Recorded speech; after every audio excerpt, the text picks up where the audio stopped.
राम राम कृष्ण हरी हरी जय जय राम राम कृष्ण हरी हरी जय जय राम कृष्ण हरी हरी जय जय राम कृष्ण हरी हरी जय जय राम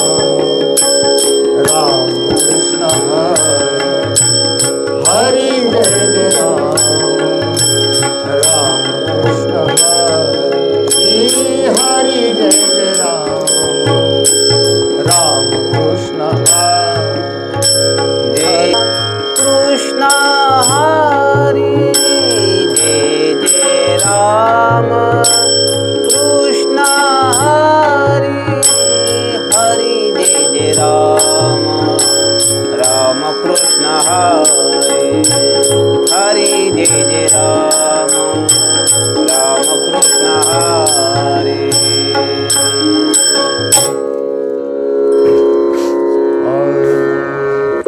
वामन भाऊ जय जय वामन भाऊ गैनीनाथ जय जय वामन भाऊ वामन भाऊ जय जय वामन भाऊ गैनीनाथ जय जय वामन भाऊ वामन भाऊ जय जय वामन भाऊ दामोदरनाथ जय जय वामन भाऊ वामन भाऊ जय जय वामन भाऊ दामोदरदास जय जय वामन भाऊ वामन भाऊ जय जय वामन भाऊ दामोदरनाथ जय जय वामन भाऊ वामन भाऊ जय जय वामन भाऊ दामोदरदास जय जय वामन भाऊ वामन भाऊ जय जय वामन भाऊ गैनीनाथ जय जय वामन भाऊ वामन भाऊ जय जय वामन भाऊ गैनीनाथ जय जय वामन भाऊ वामन भाऊ जय जय वामन भाऊ गोरक्षनाथ जय जय वामन भाऊ वामन भाऊ जय जय वामन भाऊ गोरक्षनाथ जय जय वामन भाऊ वामन भाऊ जय जय वामन भाऊ गैनीनाथ जय जय वामन भाऊ वामन भाऊ जय जय वामन भाऊ गैनीनाथ जय जय वामन भाऊ वामन भाऊ जय जय वामन भाऊ गैनीनाथ जय जय वामन भाऊ वामन भाऊ जय जय वामन भाऊ गैनीनाथ जय जय वामन भाऊ वामन भाऊ जय जय वामन भाऊ दामोदरनाथ जय जय वामन भाऊ वामन भाऊ जय जय वामन भाऊ दामोदरदास जय जय वामन भाऊ वामन भाऊ जय जय वामन भाऊ दामोदरनाथ जय जय वामन भाऊ वामन भाऊ जय जय वामन भाऊ जय जय वामन भाऊ वामन भाऊ जय जय वामन भाऊ गोरक्षनाथ जय जय वामन भाऊ वामन भाऊ जय जय वामन भाऊ गोरक्षनाथ जय जय वामन भाऊ वामन भाऊ जय जय वामन भाऊ गोरक्षनाथ जय जय वामन भाऊ वामन भाऊ जय जय वामन भाऊ गोरक्षनाथ जय जय वामन भाऊ वामन भाऊ जय जय वामन भाऊ गैनीनाथ जय जय वामन भाऊ वामन भाऊ जय जय वामन भाऊ गैनीनाथ जय जय वामन भाऊ वामन भाऊ जय जय वामन भाऊ गैनीनाथ जय जय वामन भाऊ वामन भाऊ जय जय वामन भाऊ गैनीनाथ जय जय वामन भाऊ वामन भाऊ जय जय वामन भाऊ दामोदरनाथ जय जय वामन भाऊ भाऊ जय जय वामन भाऊ वामन भाऊ जय जय वामन भाऊ दामोदरनाथ जय जय वामन भाऊ वामन भाऊ जय जय वामन भाऊ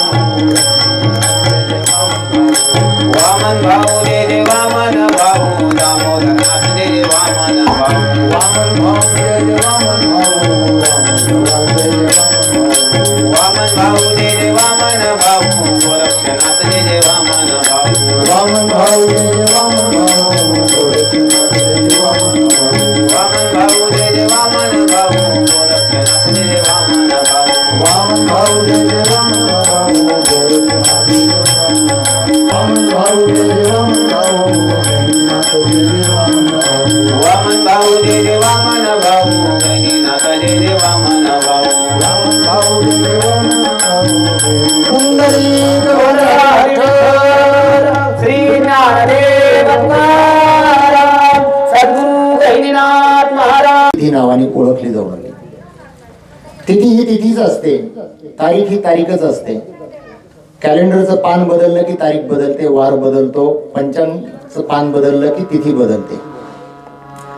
पण त्यातले काही तिथी या संतांनी त्यांना पावन केलं. त्यांच्या पुण्याच्या सामर्थ्यावर संपूर्ण आयुष्यभर परमार्थ करून, संपूर्ण आयुष्यभर पुण्यकर्म करून, पुण्याचा संचय करून संपूर्ण आयुष्य हे झिजवलं आणि शेवटी ज्या तिथीला देह ठेवला ते तिथी पावन झाली. म्हणून ही तिथी पुण्यतिथी. आज आपण या ठिकाणी श्री क्षेत्र गहिनीनाथ गडाची उपशाखा असणारी संत वामनभाऊ गड जमादारवाडी पंचकृषी जामखेड या स्थळी सद्गुरु श्री संत वामनभाऊ महाराज यांचं चरित्र पुढील 7 दिवस पाहणार आहोत. उत्सव का करायचा, संतांची पुण्यतिथी का करायची, देवाचे धार्मिक उत्सव साजरे का करायचे, तर उत्सव म्हणजे उत्सवाने पुण्य प्राप्त होतं, पाप नाहीच होतं. दिधली या सामर्थ्य वैभव तेने करावा महोत्सव, का मिळोनी सर्व महोत्सव करावा. शांती ब्रह्म एकनाथ महाराजांची ही ओवी आहे. ते म्हणतात उत्सव केला पाहिजे. ज्यांच्यामध्ये बळ आहे, ज्यांच्यामध्ये सामर्थ्य आहे, शक्ती आहे, त्यांनी एकट्याने उत्सव करावा. जर सामर्थ्य नसेल तर सार्वजनिक, जसा आपला या जमादारवाडी क्षेत्री चाललेला हा उत्सव आहे, वर्गणी करून संपूर्ण ग्रामस्थांचा पंचकृषीतला मिळून हा भव्य दिव्य हा उत्सव साजरा होतो. हा उत्सव पुण्यतिथी उत्सव आहे. ज्या महात्म्याने आयुष्यभर पुण्यकर्म केले त्यांचा हा उत्सव आहे. 7 दिवस इथं भजन कीर्तन आपण जी करतोय ही कथा म्हणा किंवा प्रवचन म्हणा किंवा चरित्र कथा म्हणा, त्यानंतर कीर्तन आहेत, गाथाभजन आहे, हरिपाठ आहे, सकाळी सकाळी उठल्याबरोबर काकडा आहे. या सर्व सेवा या ठिकाणी पुढील 7 दिवस होणार आहेत. त्यातला महत्त्वाचा भाग आपला 3 ते 5 ही वेळ, यामध्ये आपल्याला भाऊंचं चरित्र सांगायला ही संधी आपल्याला मिळालेली आहे. आणि आपण भाऊंचं चरित्र जसं जसं जमेल तसं तसं हळूहळू आपल्याला पुढे जात जात पाहायचंय. सर्वप्रथम आपण या ठिकाणी पाहणार आहोत ही वारकरी संप्रदायाची परंपरा कुठून आली. या गडाचं मूळ स्थान म्हणजे श्री क्षेत्र गहिनीनाथ गड. ही नाथ परंपरा ही सुरू होते भगवान शंकरापासून. तिथून उमा पार्वती, ओम चैतन्य श्री मचिंद्रनाथ, त्यानंतर ओम चैतन्य श्री गहिनीनाथ गोरक्षनाथ, नंतर गहिनीनाथ आणि नंतर त्यानंतर निवृत्तीनाथ, ज्ञानेश्वर माऊली, स्वानंद सुख निवासी जोग महाराज, संत बंकट स्वामी महाराज, संत वामनभाऊ महाराज आणि भाऊंच्या नंतर गोरक्षनाथ महाराज, पुंडलिक महाराज आणि सध्या जे गडाचं सर्व कारभार पाहतात किंवा जे गडाचे मठाधिपती आहेत, ज्यांच्या मार्गदर्शनाखाली हा सप्ताह देखील होतो, असे पूज्य महंत मठाधिपती श्री विठ्ठल महाराज. ही गुरु परंपरा आपण ज्या व्यासपीठावर बसलो ती ही परंपरा अशी चालत आलेली आहे. म्हणून गहिनीनाथगड हे वारकरी संप्रदायाचं मूळ आरंभस्थान आहे असं बाबा नेहमी सांगतात. आज भाऊंचा सुवर्ण महोत्सव आहे.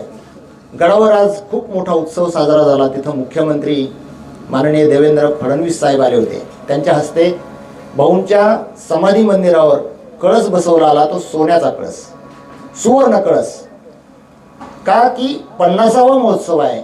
50वा ज्या वेळेला उत्सव साजरा होतो त्याला सुवर्ण असं आपण मानतो, म्हणून सुवर्ण कळस त्या ठिकाणी बसवला त्याचबरोबर जामखेडचा एक भक्त सविता पवार यांनी या गडाला देखील बरीचशी सेवा दिलेली आहे आणि त्यांनी स्वतः स्वखर्चाने वैयक्तिक स्वतःचा चांदीचा मुखवटा भाऊंचा करून घेतला. दादा आम्ही सर्वजण होतो, मेजर होते, मिरवणूक काढली आणि गडावर तो बाबांच्या हाती सुपूर्त केला. आज पुण्यतिथीच्या मुहूर्तावर समाधीवर तो मुखवटा ठेवण्यात आलेला आहे. असा तिथं भव्य दिव्य 7 दिवस सप्ताह सुरू होता. नंतर गडाचे एक भक्त आहेत, ते सध्या ऋषिकेशला आहेत उत्तराखंडमध्ये. आज तिथं स्वामी नामदेव महाराज त्यांचं नाव आहे, स्वामी नामदेवाजी महाराज, ते तिथं वेगळ्या पद्धतीने पुण्यतिथी साजरी करतात. आपल्यासारखं भजन कीर्तन नाही, एक पूजा विधी करून तिथं महाप्रसाद केला जातो. तिथेही पुण्यतिथी साजरी होते. एकूणच आज संपूर्ण महाराष्ट्रात, संपूर्ण परिसरात ही पुण्यतिथी उत्सव, मी आधीच सांगितलं की ही साजरी होते. ती साजरी का करावी तेही सांगितलं.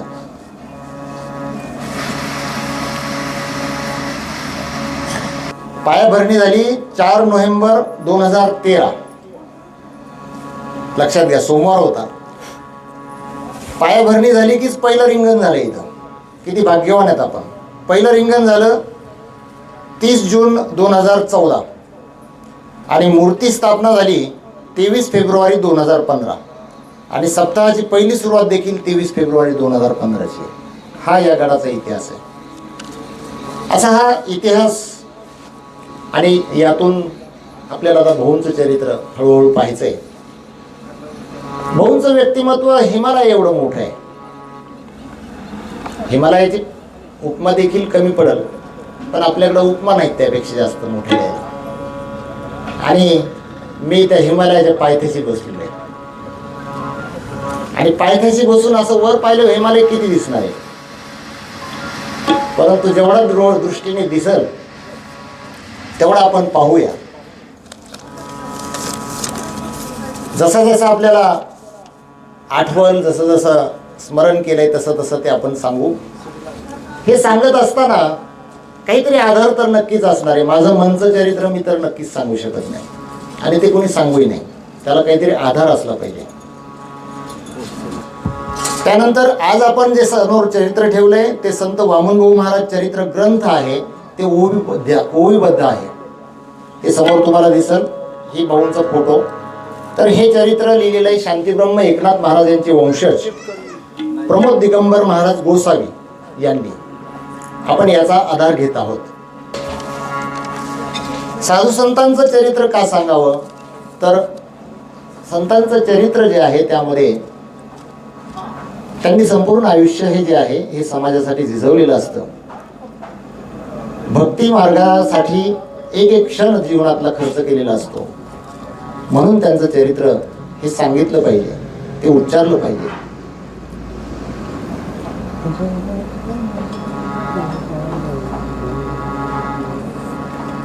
आपण ज्या व्यासपीठावर बसलो, या व्यासपीठाचं मूळ स्थान मी अगोदर तुम्हाला सांगितलं, श्री क्षेत्र गहिनीनाथगड. या गहिनीनाथगडाचा इतिहास आपल्याला थोडासा चरित्र सुरू करताना पाहिला पाहिजे. या गहिनीनाथगडाची परंपरा ही फार मोठी आहे. आपण अगोदर ती परंपरा यादी वाचली.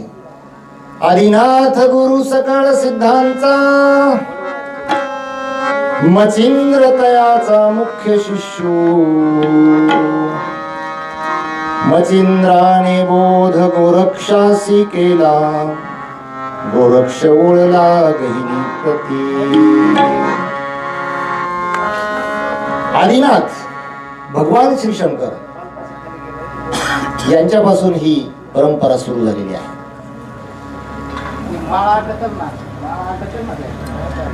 तिथून हा संप्रदाय त्यावेळेला एक गुरु एक शिष्य अशी ही परंपरा आली आणि त्यांनी मचिंद्रनाथांना बोध केला.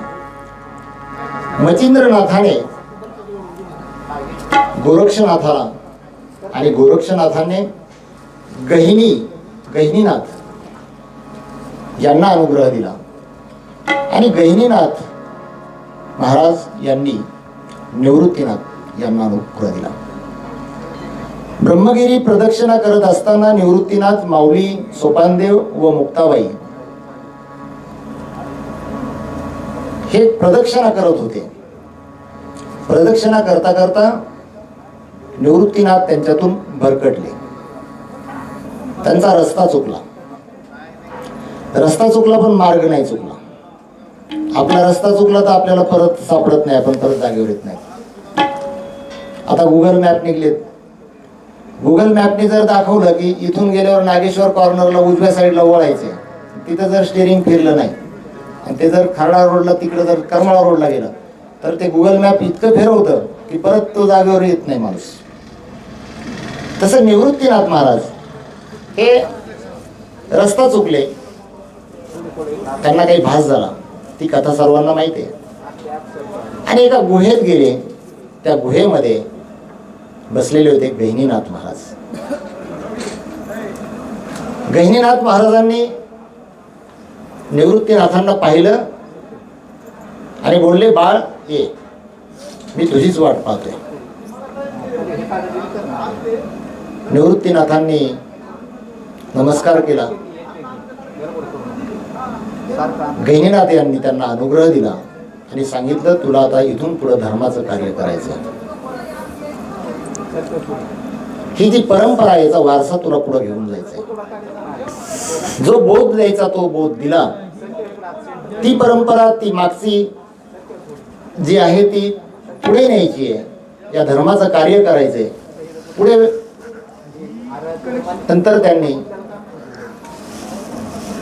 ज्ञानेश्वर माऊलींना उपदेश केला आणि तिथून पुढे ही खरी परंपरा सुरू झाली. निवृत्तीनाथांचं वर्णन काय करावं? निवृत्तीनाथ म्हणजे स्वतः भगवान शंकराचाच अवतार. धन्य धन्य निवृत्ती देवा, धन्य धन्य निवृत्ती देवा, धन्य धन्य निवृत्ती देवा. यमन नाही, यमन नाही.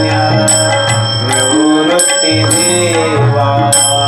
काय माही मावळ भावा, काय माही मावळ भावा, शिव अवतार धरू, शिव अवतार धरू, शिव अवतार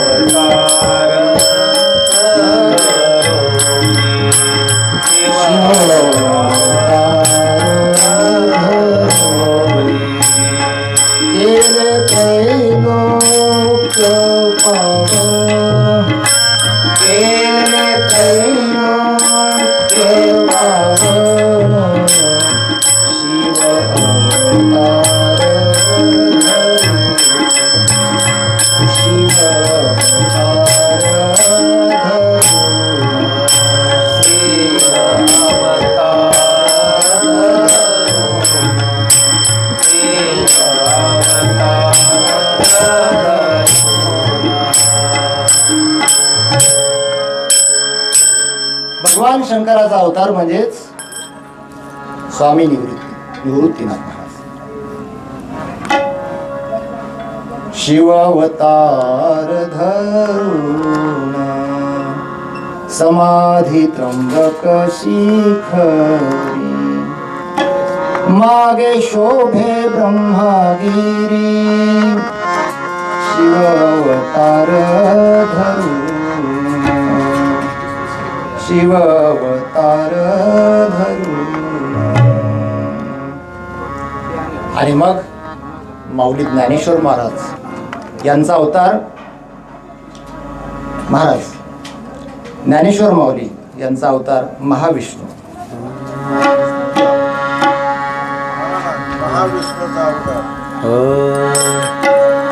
पर्यंत एक गुरु एक शिष्य ही परंपरा होती.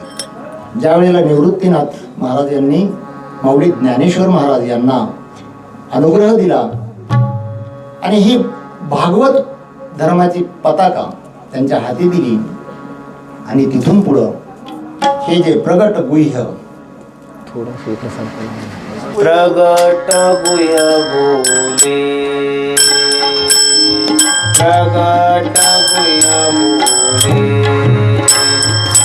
ब्रह्माची केली आरती ज्ञानराजा महाकैवल्याचे आरती ज्ञानराजा आरती ज्ञानराजा महाकैवल्याचे आरती ज्ञानराजा.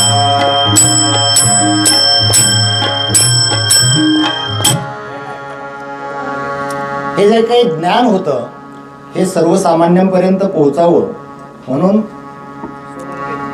थोरले बंधू निवृत्तीनाथ महाराज अर्थात श्री गुरु निवृत्तीनाथ महाराज यांच्या मार्गदर्शनाखाली ज्ञानेश्वर माऊलींनी भावार्थ दीपिका अर्थात गीतेवरील टीका अर्थात ज्ञानेश्वर या ग्रंथाची निर्मिती केली. आणि हे जे काही ज्ञान होतं पूर्वी संस्कृत मधलं गीतेचं ज्ञान हे सामान्यांना कळावं असं 56 भाषेचा केला असे गौरव. लोक म्हणतात ज्ञानेश्वरी कळत नाही. त्याचं कारण माझं असं म्हणजे माझं मध्ये जर 56 भाषा आपल्याला येत असतील तर ज्ञानेश्वरी कळेल असं मला वाटतं. अनेक शब्द असे आहेत त्यामध्ये की जे कुठंच ऐकलेले नसतात. त्यामुळं जे ज्ञानी आहेत त्यांच्याकडून ज्ञानेश्वरी ऐकावी मग कळते. हे माऊलींचं कार्य सुरू झालं आणि तिथून पुढे या वारकरी शिक्षण संस्थेची संस्था जशी आळंदीमध्ये सद्गुरू जोग महाराज यांनी सुरू केली आणि जोग महाराजांपासून तर बंकट स्वामी महाराज ती परंपरा पुढे वामन भाऊंपर्यंत आली. तर ही परंपरा पाहिली आपण. आता गडाचा इतिहास आपल्याला थोडासा पाहिला पाहिजे.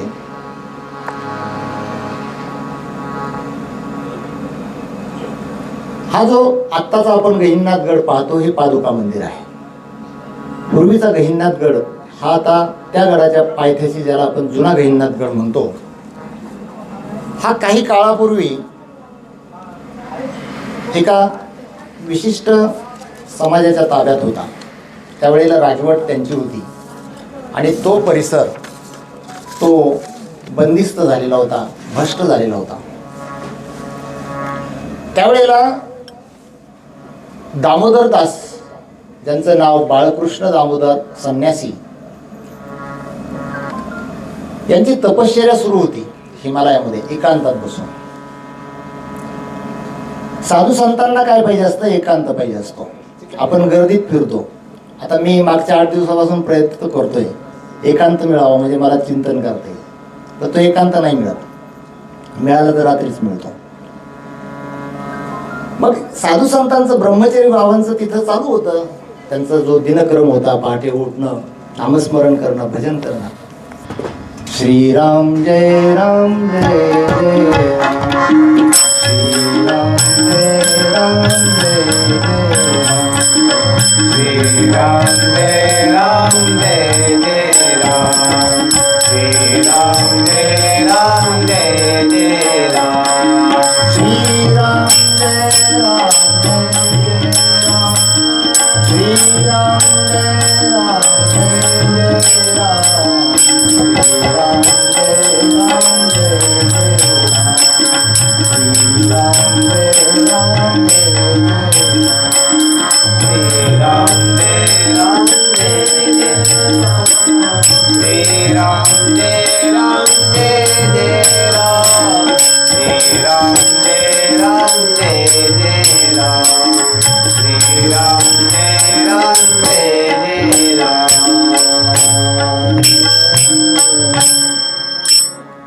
अशी दिनचर्या चालू होती आणि ब्रह्मचारी बाबांना एके दिवशी दृष्टांत झाला.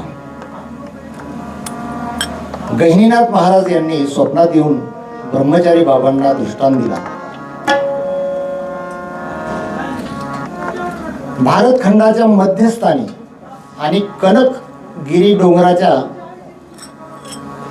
डोंगर रांगेमध्ये एक जलाशय आहे आणि त्या ठिकाणी माझं स्थान आहे. परंतु ते सध्या यवनाच्या ताब्यात आहे आणि ते भ्रष्ट झालेलं आहे.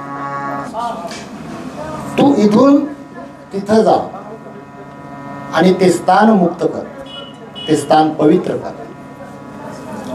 एवढा मोठा दृष्टांत झाल्यानंतर आणि एवढी मोठी जबाबदारी पडल्यानंतर काहीतरी कार्य आलं ना. आमच्या आता कैलासराव आहेत,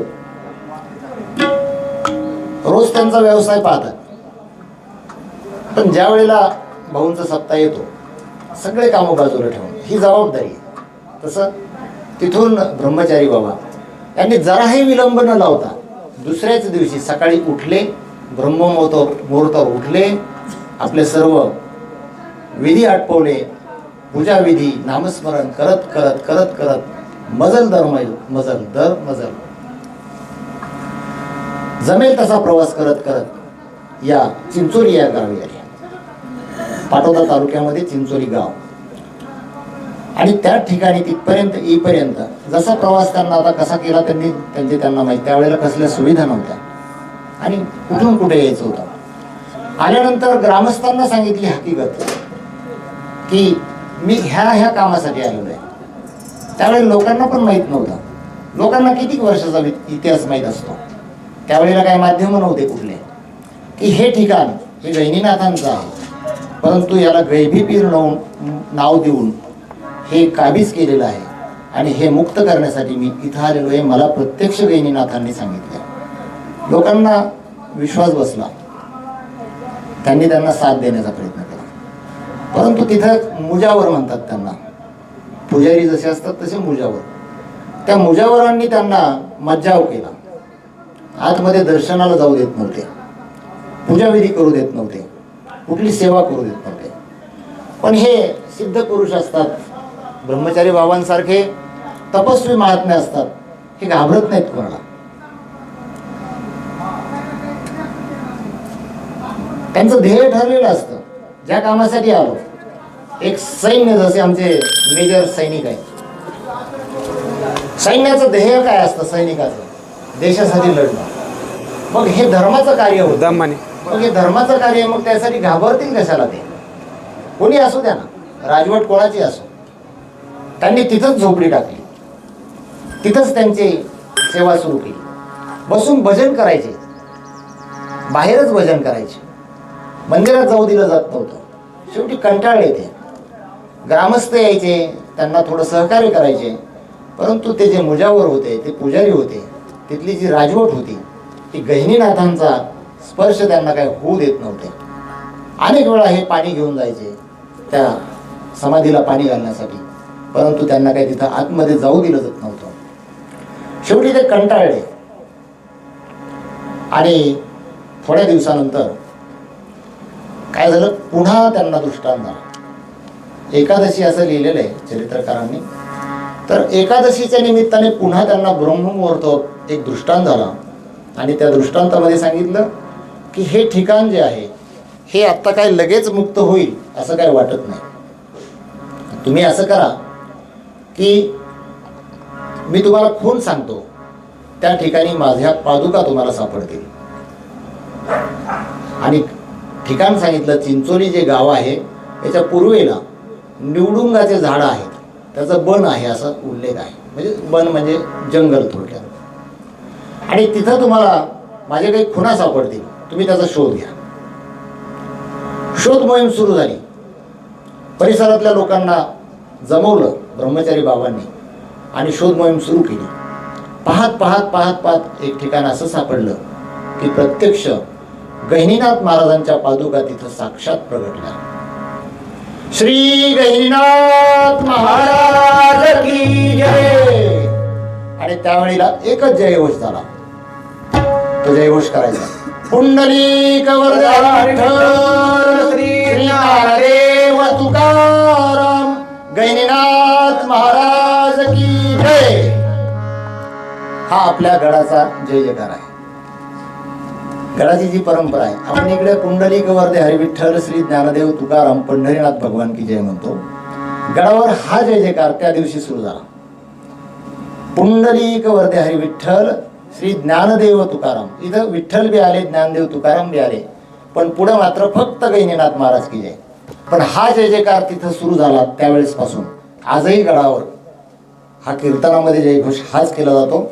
आत्तापासून या कथेला आपली सुरुवात झाली. 7 दिवस आपल्याला जिथं जिथं जय जयकार करायचा या पद्धतीने करायचा. पुन्हा एकदा जय जयकार करा. पुंडलिक वरदा हरी विठ्ठल श्री ज्ञानदेव तुकाराम सद्गुरु गहिनीनाथ महाराज की जय. एक उत्साहाचं वातावरण निर्माण झालं. परिसरातल्या सर्व लोकांना आनंद झाला की गहिनीनाथ मिळाले. सामान्य गोष्ट नव्हती ती. गहिनीनाथ गड किंवा गहिनीनाथ महाराजांची समाधी, त्यांच्या पादुका मिळणं ही सामान्य गोष्ट नव्हती. हे इथून खरं कार्य सुरू होणार होतं आणि ते प्रत्यक्ष गहिनीनाथ महाराजांनाच करून घ्यायचं होतं. म्हणून तर त्यांनी त्यांचं ठिकाण त्यांना ओपन खुलं करायला सांगितलं ना. नाही तर ते बंदिस्त राहिलं असतं तरी काय फरक पडला असता. गहिनीनाथ महाराजांना काय करायचं होतं? त्यांनी तर अनुग्रह दिलेलाच होता. पुढं काम करणारच होते माऊली. आणखी माऊली पुढच्याला देणार होते. माऊलीने तर पुढे ओपनच केलं ना, ते खुलं केलं सर्वांसाठी. तिथून पुढे एक गुरु एक शिष्य परंपरा संपली. अनेक शिष्य होऊ लागले. वारकरी संप्रदायामध्ये अनेक मूळ परंपरा ही पाठीमागची आली होती. पण ते स्थान मात्र काहीतरी जगाच्या उपयोगीसाठी येणार होतं, जगाचा उद्धार करणार होतं. आणि ते कार्य झालं ब्रह्मचारी बाबा यांच्या हातून. त्यांचं नाव होतं बाळकृष्ण दामोदरदास संन्यासी. आपल्या पाठीमागं मंदिरामध्ये डाव्या बाजूला गहिनीनाथ महाराजांची मूर्ती आहे. मध्यभागी श्रीगुरु संत वामनभाऊ महाराज यांची मूर्ती आहे. आणि इकडच्या मूर्तीचा एक वेगळा इतिहास आहे. मिळाला वेळ तर मी सांगेल. तसं सांगायचं का नाही ठरविल ते. प्रत्यक्ष भगवान पांडुरंग परमात्मा आणि आईसाहेब रुक्मिणी माता असे फार समृद्ध ठिकाणी आहे. जमादारवाडी गड म्हणजे सामान्य गोष्ट नाही आहे. फार कमी वेळेत अल्पावधीत हे नावारूपाला आलेलं ठिकाण आहे. आणि कधीतरी मला असं वाटतं की भाऊ ज्या वेळेला पंढरपूरला इथून जात असतील ना, ह्या जागेवर त्यांची त्यावेळेला दृष्टी पडलेली असावी आणि इथं रिंगण होऊ लागलं. हे भाग्य आहे आपलं. ही गहिनीनाथ गडाची ही परंपरा तिथून खरी सुरू झाली. पादुका मिळाल्या. मग त्याच्यासाठी एक छोटासा ओटा त्यावेळेला बांधला. त्या काळात काय फार लोकांकडे पैसे नव्हते. असं गहिनीनाथ गडाचं काम मग हळूहळू सुरू झालं. एक पत्र्याची पेटी टाकली, एक ओटा बांधला, त्याच्यावर ते पादुका. मग ते काही जे नाथ परंपरेचे आमचे काका इथं बसलेले आहेत. गोरक्षनाथ महाराजांचं मंदिर आहे त्यांचं. ब्रह्मे काका जे नागेश्वर मंदिराचे सचिव आहेत आमचे. नाथांची सेवा ती फार चांगल्या पद्धतीने करतात. आता त्यांचा उत्सव पण असतो. ज्या काही खुणा त्यांच्या ज्या नाथांच्या असतात ते त्या सर्व मांडल्या गेल्या. फुलांनी सजावट केली. पूजा होऊ लागली. आणि प्रत्यक्ष त्याची वद्य एकादशी फाल्गुन शके 1810 मध्ये पादुकांची स्थापना झाली. शास्त्री महाराजांसारखे जे पुढे असतील त्यावेळेला तज्ज्ञ त्यांच्या हातून त्याची विधिवत पूजा झाली. ब्रह्मचारी बाबांनी त्याची पूजा केली. आणि पुढे सर्व प्रकारच्या सेवा मग सुरू झाल्या. ब्रह्मचारी बाबांचं कार्य संपलं होतं तसं. पण आपण नगरला जातो ना, आता अहिल्यानगर झाला. नगरला आपलं काहीतरी कोर्टाचं काम घेऊन जातो आपण, तेवढं करतो आणि परत घरी येतो. तसं ही लोक कार्य घेऊन आलेले असतात. माऊलींचं कार्य पूर्ण झालेलं होतं. ज्ञानेश्वरी दिली होती तुम्हाला आम्हाला, त्यांनी गाथा दिला होता, अमृतानुभव दिला होता, सगळ्या गोष्टी झाल्या होत्या. मग थांबून काय करायचं? ब्रह्मचारी बाबांचं कार्य फक्त होतं हे ठिकाण जे बंदिस्त आहे त्याला खुलं करायचं किंवा ते शुद्ध करायचं काम तर झालं होतं. त्याच काळात बाळेवाडी तालुका करमाळा, दादांनी आज सकाळी आठवणी सांगितल्या तिथल्या, या ठिकाणचे एक भक्त एक संत यादव बाबा यांना गडाची ती महती माहीत झाली आणि ते गडावर आले. साधूची एक नजर असते. आलेली व्यक्ती ही जर कामाची असली ना त्याला ते ठेवून घेतो बर का. ब्रह्मचारी बाबांना माहित होतं की आपल्याला आता इथे जास्त दिवस थांबायचं नाही. त्यांना यादव बाबा दिसले. यादव बाबा हे जन्मतः अंध होते, पण ज्ञानी होते. इथं बसून तिथं काय चाललंय ते त्यांना कळायचं असं सांगतात लोक. ब्रह्मचारी बाबांनी यादव बाबांना म्हणले, तुम्ही आता गडाची इथंच सेवा करा. त्यानंतर काही वर्ष तिथं, काही दिवस पुढे राहिले. बाबा सुद्धा राहिले, यादव बाबा राहिले. पण एके दिवशी मग ब्रह्मचारी बाबा म्हणले, मी आता पंढरपूरला चाललो. आणि ते पंढरपूरला गेले. त्यानंतर असं सांगितलं जातं की पुन्हा पंढरपूरवरून ते काही आले नाही. आणि काही दिवसानंतर त्यांचा समाधीचा जो आहे तो उल्लेख इथं आलेला आहे. भाद्रपद शुद्ध अष्टमी एवढंच लिहिलेलं आहे चरित्रामध्ये. त्या तिथीला त्यांनी देह ठेवला. आणि गडाचे मठाधिपती म्हणून, त्यावेळेला गड म्हणजे अतिशय छोटंसं बांधकाम वगैरे होतं, पण ती परंपरा होती. यादव बाबांनी तिथून पुढे तो कार्यकाल सांभाळला. यादव बाबांनी काम सुरू केलं, फार मोठ्या जोमाने काम सुरू केलं. यादव बाबा भजन करायचे, कीर्तन करायचे, गावोगाव जायचे, घोड्यावर प्रवास करायचे. त्या काळाला कसले सुविधा नव्हत्या, रस्तेच नव्हते तर काय विषयच नव्हता. बैलगाडीने प्रवास, घोड्यावर प्रवास, दुसरा काहीच प्रकार. आणि सगळ्यात महत्त्वाचा प्रवास म्हणजे त्या काळातला सगळ्यात जास्त केलेला प्रवास या महात्म्यांनी पायी प्रवास भाऊंनी केला, यादव बाबांनी केला. इथं जुनी मंडळी बसलेली आहे, यांनी सगळ्यांनी पायी केलेला आहे. मी सुद्धा पायी प्रवास बराचसा केलेला आहे लहान असताना. माझं तर वय तितकं नाहीये. गड उभारणीमध्ये यादव बाबांनी 1-1 रुपया जमवून आणला. आजूबाजूला परिसरात तो आठेगाव पुठ्ठा म्हणतात, 8 गावं आहेत ते. 8 गावं तिथले, आपलं जसं हे पंचकृषी म्हणतो आपण, जमादारवाडी आहे, जामखेड आहे, सारोळा आहे, खुर्दरठण आहे, इकडं जगदाळी वस्ती आहे, बोराटे वस्ती. ही सगळी गावं ह्या गडाची म्हणजे कोण आहेत, हे दाते किंवा हा सगळ्यांचा मिळून गड आहे असं बाबा नेहमी म्हणतात. तसं तो आठेगाव पुठ्ठा, त्यांनी भरपूर सहकार्य बाबांना केलं. हे कार्य सुरू असताना पुढे मग कुणीतरी यावं आणि हे सांभाळावं अशी बाबांना बी इच्छा निर्माण झाली. कारण बाबांपुढे थोडेसे मर्यादा होता. एक अपंगत्व होतं, अंधत्व होतं. आणि जसं माणसाचं वय वाढेल त्यावेळेला असं वाटतं की हा कारभार कुणीतरी सांभाळला पाहिजे. तसं यादव बाबांच्या मनात आलं की कुणीतरी यावा आणि हा जो कारभार आहे गडाचा हा त्याने पाहावा. की ब्रह्मचारी बाबांनी सांगितलं होतं यादव बाबांना की पुढच्या पिढीमध्ये एक असा साधू या ठिकाणी येणार आहे, त्यानंतर या गडाची ही ख्याती ही जगभर पसरणार आहे. हे वाक्य त्यांचं होतं. मग यादव बाबा शोधातच होते, कोण येणार आहे, कोण येणार आहे. शेवटी असं झालं, आता भाऊंचं चरित्र आपल्याला जन्मापासून नंतर सुरू करायचं. आपली ही प्रस्तावना चालली आणि गडाचा इतिहास सांगतोय आपण. वडगाव या गावी पाथर्डी तालुक्यात भाऊ काही दिवस राहत होते. संस्थेतून सुटले भाऊ. तिथं बाबांची म्हणजे भाऊंची आणि त्या वडगावच्या भजनी मंडळाची भेट झाली. आणि भाऊंचं भजन, ते भारुडं, ते वाजवणं त्या लोकांना इतकं आवडलं की ते त्या गावातले लोक, त्यामुळे तिथले जिजाबा गरड म्हणून होते, वादक होते. त्यांनी भाऊला आग्रह केला, तुम्ही आमच्याकडे चाला. आणि भाऊ तिथं अनेक वर्ष राहिले. मग ते सगळे मित्र झाले. ते भजनी मंडळ इतकं समृद्ध झालं की ते तिथून दिंडी घेऊन गहिनाथगडावर आले होते. गहिनाथगडावर आले आणि साधू, आता यादव बाबांना दृष्टी नव्हती, पण ते काही दृष्टीहीन नव्हते ना. त्या दृष्टीच्या पलीकडचं दिसत होतं त्यांना. साधू होते ना ते. ह्या दृष्टीने आपल्याला काय दिसतंय, इथं आमचे वराट महाराज बसले तेवढे दिसते, ह्याच्या पलीकडचं काय दिसतंय. भाऊंनी असं सांगतात जागर केला, काही ठिकाणी उल्लेख कीर्तन केलं. भाऊ गेले, दर्शन केलं.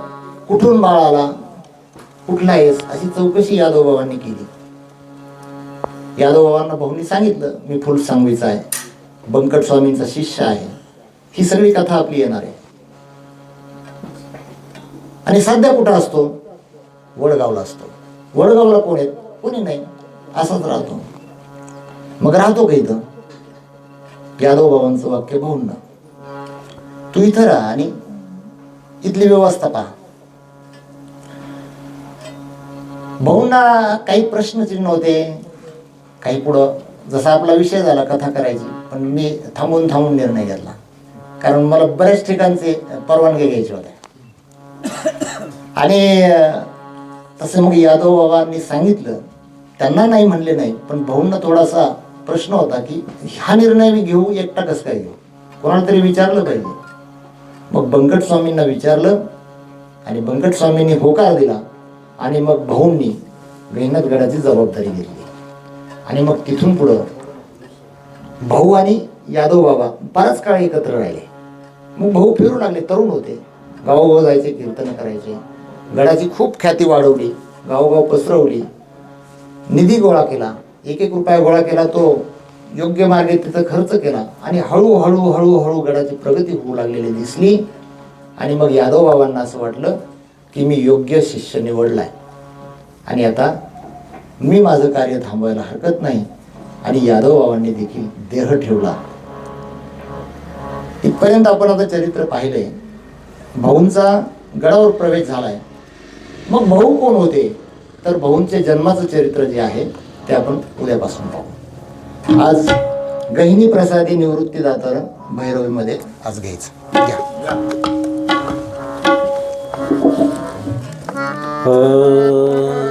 यानंतर आरती होईल. हे झालं की सरळ आरती घ्यायची. गहनी प्रसादे निवृत्ती दातार, गहनी प्रसादे निवृत्ती दातार, गहिनी प्रसाद गहिनी प्रसाद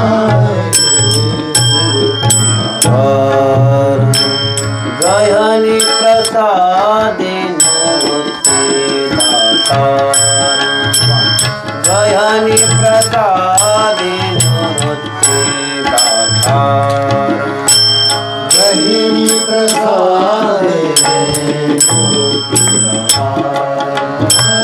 गहिनी प्रसाद ज्ञानदेवा सार तो जगिले, ज्ञानदेवा सार तो जगिले, मतिंद्राने बोध मतिंद्राने बोध ज्ञानदेव सार तो जगिले,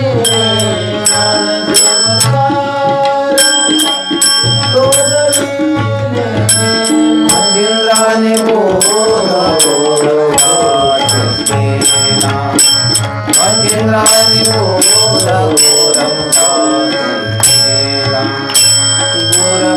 गोरक्षवळाला गयाने प्रती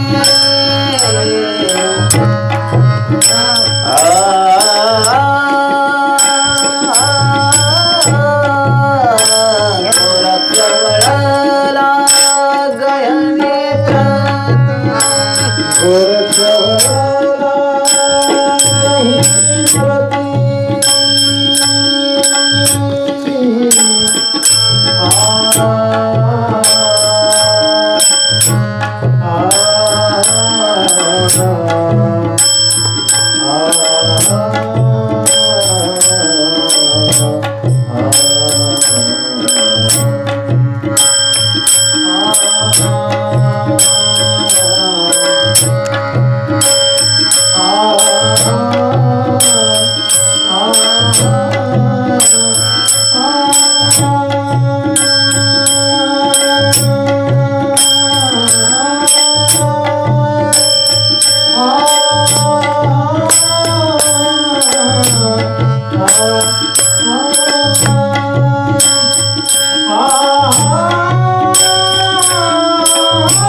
गोरक्षवळाला गहनी प्रती, गोरक्षवळाला गहनी प्रती, मतिंद्राने बोध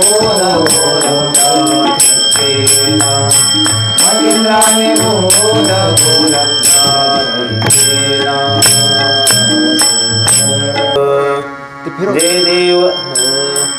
जय देव जय देव जय वामन भाऊ तुमचा महिमा मी भक्तजन गाऊ जय देव माता रही बाई भाग्याची गान पिता तो राधी हा पुण्यवान पुत्र जन्मला रत्ना समान त्यावरी नाव शोभे जय देव जय वामन भाऊ तुमचा महिमा मी भक्तजन गाऊ जय देव बाल ब्रह्मचारी खाती तुमची नाथ जन्मता खंड वंकर स्वामीची उपासना योगी जय देव जय वामन भाऊ तुमचा महिमा मी भक्तगण गाऊ जय देव श्रीयासी मानी रे माते समान अज्ञात माझाची रे सन्मान परमार्थ रीती रे तन्माला जय देव जय वामन भाऊ तुमचा महिमा मी भक्तगण गाऊ जय देव उग्र भाषे करे अंतरे माया नाही भेद भाव कृपेची काय मानी ते सर्व लागते पाया भाऊंचा अवतार शंकराया जय देव जय वामन भाऊ तुमचा महिमा मी भक्तगण गाऊ जय देव दामोदरनाथाची सेवा महान परंपरेने लाभले यादव भावानी अंतर घालून संतांनी साभिले भाऊ बाबू जय देव जय वामन भाऊ तुमचा महिमा मी भक्तगण गाऊ जय देव भगवान दासाची अल्पशी भक्ती भाऊंचा महिमा वर्णावती दर्शन पतित पावन होती आधी अंगे बाबा जय देव जय वामन भाऊ तुमचा महिमा मी भक्तगण गाऊ जय देव हरिं लोकांगन मंदिर चरणाधारणे पारि अभिपति प्रेमे हरिं आनंद पूर्ण भयो वायो पुंडलिक वरदा हरी विठ्ठल श्री ज्ञानदेव तुकाराम गहिरनाथ महाराज की जय माऊली ज्ञानेश्वर ज्ञानेश्वर महाराज की जय जगद्गुरु तुकाराम महाराज की जय श्री गुरु गोरक्षनाथ महाराज की जय